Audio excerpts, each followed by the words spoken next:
"Willie, my wife kicked me out of the house," said Vic, dragging a heavy suitcase through the door. "Do you mind if I stay here in the workshop for a while?" Willie, a tall, overweight and bald man in his 40s, opened his mouth and stared at Vic. "Come on, she loves you. She gives you nice lunches every day." "And today she didn't?" Vic answered sadly and asked again, "So you don't mind if I stay here for a while?" "Why should I mind? You forget I lived here for a year and a half," Willie laughed, "until my wife had a good time and called me back. The workshop belongs to us." The garage was indeed ours. A long time ago, when Willie was a young, lean guy and Vic had long hair and wore a black t-shirt that said heavy metal, they got lucky and bought a little place that used to be a men's barber shop for nothing, and turned it into an appliance repair shop. The place was in a very good location, next to a large plaza. The place is crowded, the sign hung brightly, and things immediately went uphill. "What did you do?" Willie asked curiously, pulling out a beer. Vic shrugged, spread his hands, and replied quietly, "Nothing. You don't get kicked out of the house for nothing." Willie reluctantly disagreed and added, "I'm your only friend, and I'm the only one you could tell." Vic hesitated for a few seconds, coughed, and said, "All right, I'll tell you. It's all because of my mother-in-law." Willie's jaw dropped, his eyebrows went up, and he asked in surprise, "What's the mother-in-law got to do with it?" "She's dead." "Uh-huh," Vic nodded. "She's dead, but she still won't let me live. She died half a year ago, and a month ago she dreamed for the first time. I've been dreaming about her every night. Imagine, I dream about her and she's swearing at me, calling me all kinds of names, saying I'm a worthless bum and Linda needs another husband, telling me to get out of her house. A lot of things.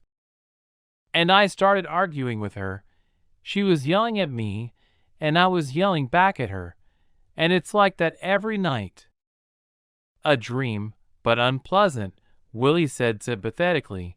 "And why did your wife throw you out?"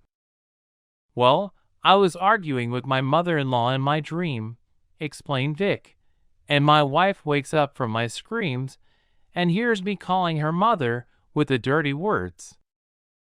I explained to my wife that I dream about her mother every day and that she calls me names, and I tell her the same thing. My wife was upset at first, then she got angry, and tonight she woke me up and told me that she couldn't take it anymore, and that I was doing it on purpose, and that I should get the hell out of her house. I tried to explain to Linda that I wasn't doing it on purpose. How could I make up a dream on purpose? But she wouldn't listen and packed my things herself." "Wow." Willie stretched out and patted his friend's shoulder sympathetically. "What a situation. Maybe you should go to the cemetery? Talk to her, take flowers to her grave. Do you know where she's buried? I had it in mind myself. I'll go tomorrow night." "That's right." Willie supported his friend. "Buy more expensive flowers, some candy." "Why candy?" Vic interrupted his friend. "Why?" Willie objected. "Put it on the grave. Everyone does it. She will see that you were not greedy and brought her a treat, and will stop dreaming about you." Vic said thoughtfully. "That's a good idea."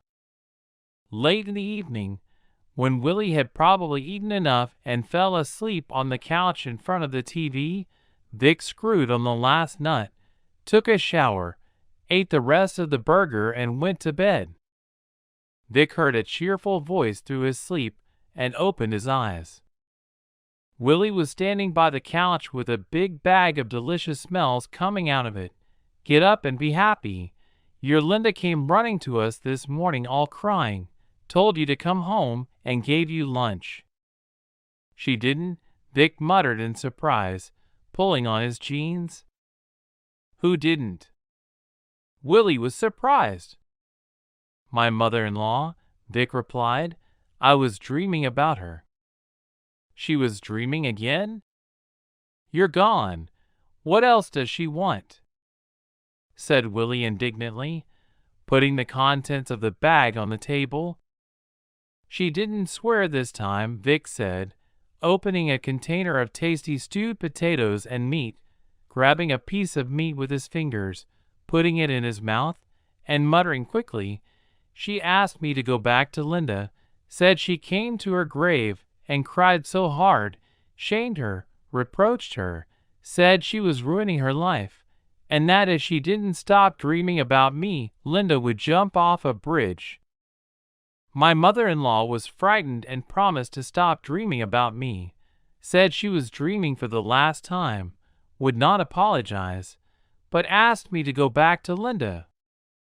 "Wow," Willie muttered, surprised to the core. "It happens." "It happens," agreed Vic and added, "I'll go to my mother-in-law's grave and take her eclairs. She loved those cakes. Let her be happy."